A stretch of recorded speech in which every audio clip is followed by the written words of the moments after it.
Hi, most of you probably may have heard this phrase lies, damn lies, and statistics. Well, statistics in its entirety doesn't consist of lies, but statistical results of various experiments can surely be tweaked to falsely prove one's points and make false claims. Unfortunately, many wrongdoers throughout the history have been taking such steps, and the reason why they were so successful in doing so is the presence of many paradoxes in this vast field. Today we will talk about one such paradox named as Simpson's paradox. So let's look at a specific example. Let's say we are comparing the effectiveness of two drugs. One drug is drug A, which is being applied to 200 patients. Now among these 200 patients, let's say 60 got cured. Therefore the success rate of this particular drug is 60 by 200 is 0.3. Now let's consider another drug B, and it is applied to 1100 patients, and among these 1100 patients 170 got cured. So the success rate of this drug is 0.15. Now at this point you may conclude that drug A is more effective than drug B. Now let's dive into this problem a little deeper. Let's say among the 200 patients on which the drug A has been applied, 100 are males, and among these 100 males 50 got cured.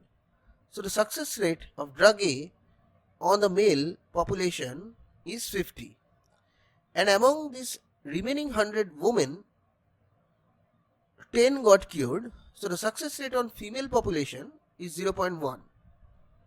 Similarly for drug B, let's say 100 were male and 60 got cured. So the success rate on male population for drug B is 0.6, and among the 1000 women 110 got cured. So the success rate on female population is 0.11. Now you see the situation has reversed. For both male and female population, drug B's effectiveness is more than that of drug A. So after going through these details, you may want to conclude that drug B is more effective than drug A. And you may wonder why this is happening. So let me explain. Now you may have noticed something. The success rate of both the drugs on male subpopulation is greater than the same on female subpopulation. You see that success rate on male is 0.6 for drug B, and for drug A it is 0.5. Whereas for female subpopulation the success rates are 0.11 and 0.1 respectively. Now if we express the overall success rate of drug A in terms of the conditional probabilities, we will get something like this. So what does this expression mean? This expression says that the overall success rate given drug A is a weighted combination of two probabilities. Now what are the two probabilities? The probability of success when the drug A is applied to a male subpopulation, and the probability of success when drug A is applied to the female subpopulation. And what are the weights? The weights are nothing but the probabilities that a male actually got drug A and the probability that a female actually got drug A. So now if we calculate the expressions separately, we'll get something like this. So the first expression is 0.5, because we know from our previous illustration that among 100 males 50 got cured. The second expression is again 0.5, because we know that among 200 patients 100 were male. The third expression is 0.1, because we know that among 100 women 10 were cured, and the fourth expression is 0.5, because we know that from 200 patients 100 were females. If we add all these up, we'll get 0.3. and we calculated this in our previous illustrations. Now on similar line, if we calculate drug B's overall success rate, we'll get these expressions respectively. This is 0.6, this is 0.9, this is 0.11, and this is 0.91. If we add all these terms up, it will be 0.15 as calculated in the previous illustrations. Here do you see the point? What if probability of M given drug B is equal to probability of female given drug B? That means, what if the male and female subpopulation both are equally represented in drug B as well? You will probably notice that if that had been the case, drug B's success rate would have been higher than drug A's success rate. It's because of the fact that in drug B, male subpopulation was underrepresented and male subpopulation has a general success rate which is higher than female subpopulation. This happened. So you can see that gender serves as a hidden variable or a lurking variable here. It's only when we have the gender information we'll be able to correctly compare the effectiveness of drug A and drug B.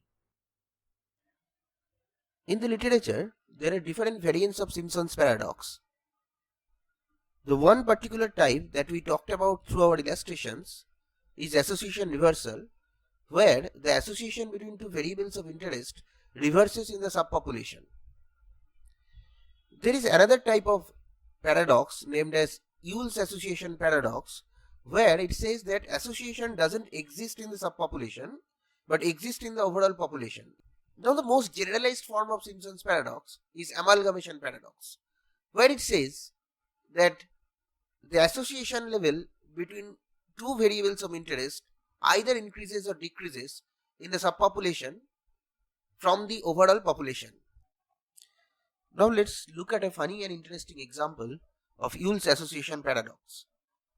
Let's say you have collected the data of ice cream sales across different sea beaches, and you observe as the number of ice cream sales increases, the shark attacks in those sea beaches also increases.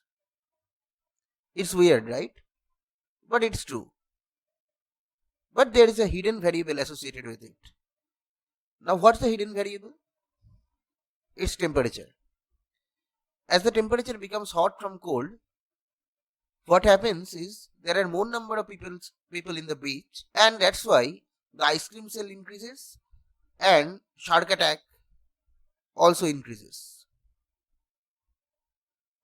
So the hidden variable is the temperature, and if you stratify the data in cold, hot and medium temperature days, you will see that the association between the ice cream sales and the shark attacks vanishes completely, and it has been cited in many books of statistics.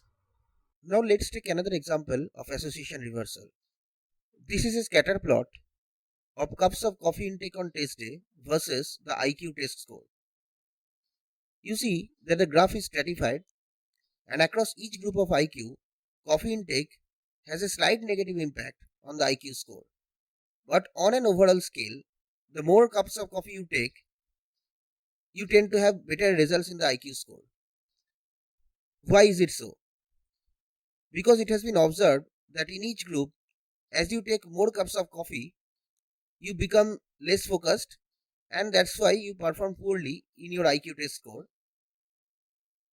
But it has been observed people with higher education level have more IQ, and people with higher education level tend to intake more coffee than people with lower education level. The simple reason behind this is that people with white collar jobs have higher education level, and that's why they tend to intake more coffee than people with blue collar jobs.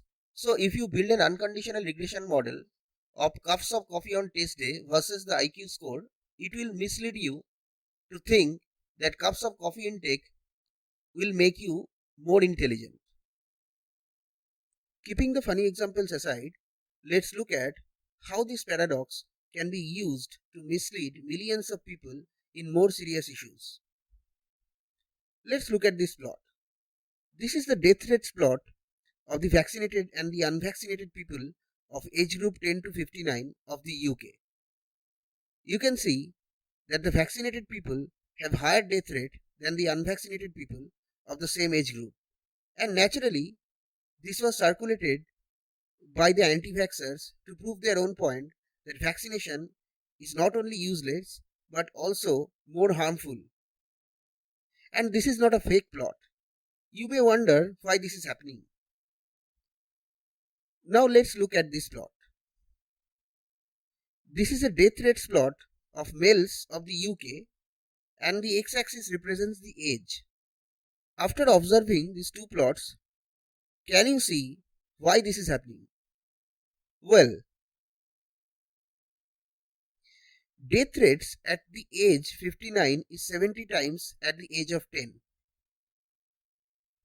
So that means as age increases, death rate also increases.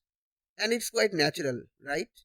And more number of aged people received 2 doses of vaccinations in any country during the COVID pandemic than the people of the lower age group. So now it's clear, I think. In this vaccination study, people of higher age group overly dominated the people of lower age group because lower age group didn't get 2 doses of vaccinations, and that's why the death rates of the vaccinated people came out to be much higher. So you saw that how people with vested interests can mislead common people or even the statisticians if they don't analyze their data properly with depth. And their main weapon is this kind of paradoxes.